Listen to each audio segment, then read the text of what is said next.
Predictions and Prophecies, Chapter 8.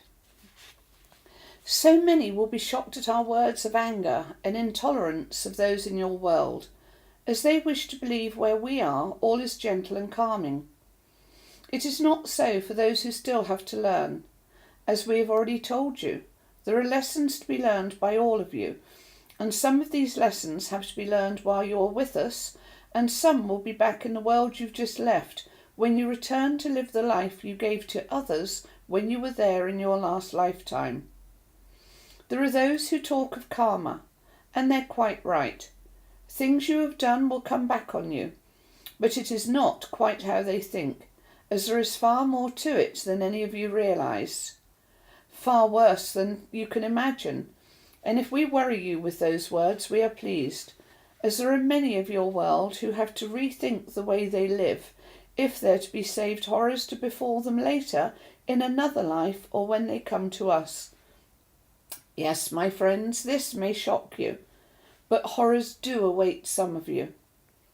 We know you think not, and many who read this will try to pretend this is wrong, and only words given from the one who writes this for us.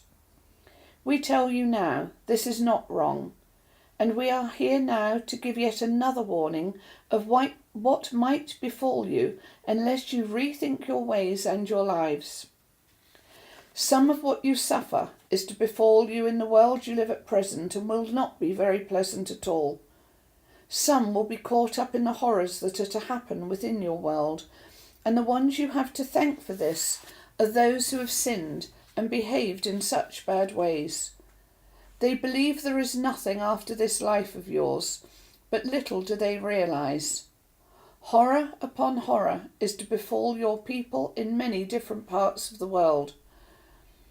They are to be great in magnitude and are to happen more and more as people ignore what we warn them of. The more our words are ignored, the more they will bring disasters upon the world.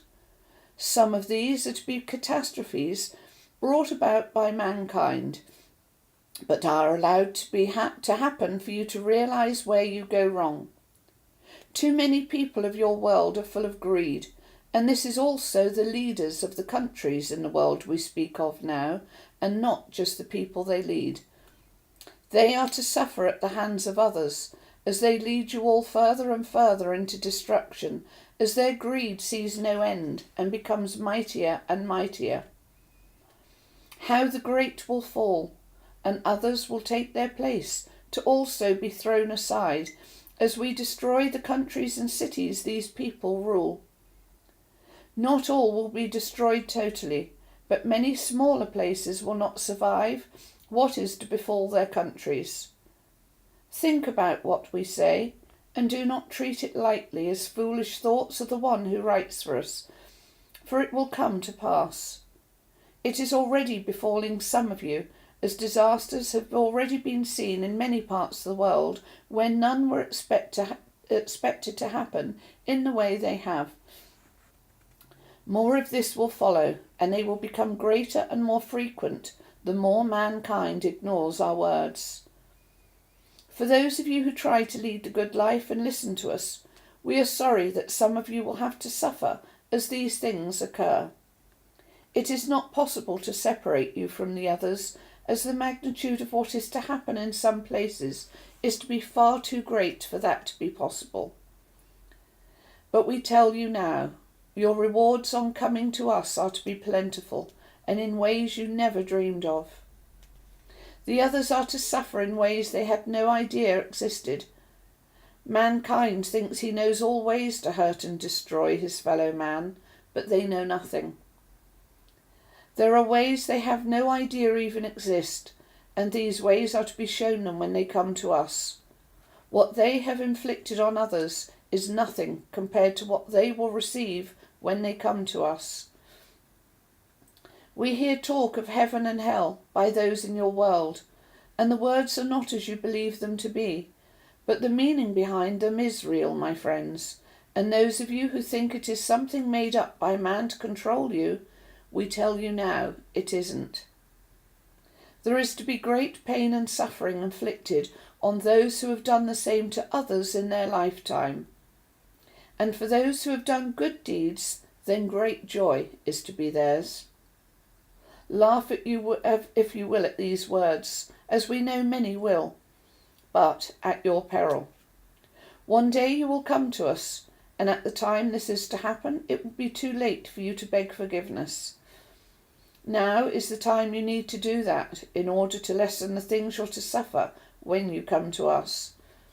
Start now to change your ways, and if you heed what we say, we can be more lenient with you.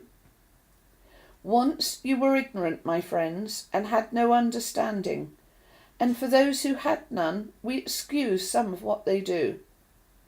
For those who know their deeds to be wrong, and who do them anyway, their punishments are to be great. For those who say not to judge, they are wrong. Man is able to judge just as we do by your actions. If they are to suffer at your hands, they are entitled to judge your actions. And if they see others suffer at your hands, they can judge then also.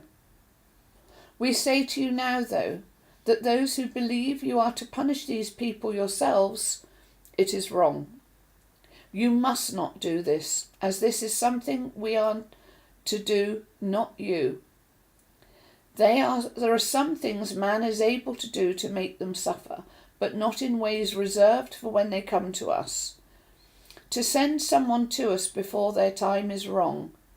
Be not guilty of that, my friends, for in doing so, you become as they are themselves.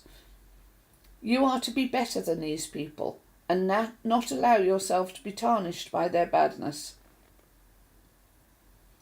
Remember, their lot is to be far greater when they return to your world for another lifetime than anything you can do to them yourselves. There are man's ways to punish and there are God's. God is the ultimate judge, and we have been appointed by him to judge you on your deeds when you first come to our world. The different levels you will come to are many and varied. Each will go to the one according to his deeds as well as his levels of awareness and understanding. Some levels are much lower than others, and they are of far greater numbers than you can possibly count in your minds. Each will be appointed to the level suited to them as individuals, and nothing they have said, done, or even thought will be left out of their judgment. It is said in many holy books of your world that this is to be, and yet there are many now who mock this teaching and belief. Let them mock, and do not let it bother you. Rest easy, my friends, in your belief and understanding, and from now try to live as well as you can. Think back over all the deeds, thoughts, and behaviour of your life, and try to redress that which you now know to be wrong. We are watching at all times, and will assess what it is you did against what it is you do from now. All will be looked at and considered, and what you do from now that is good can cancel out those deeds that were bad. It is not too late to change. It is never too late to change. But unless your good deeds outweigh the bad when you come to us, there will be a need to be repaid for all that was wrong.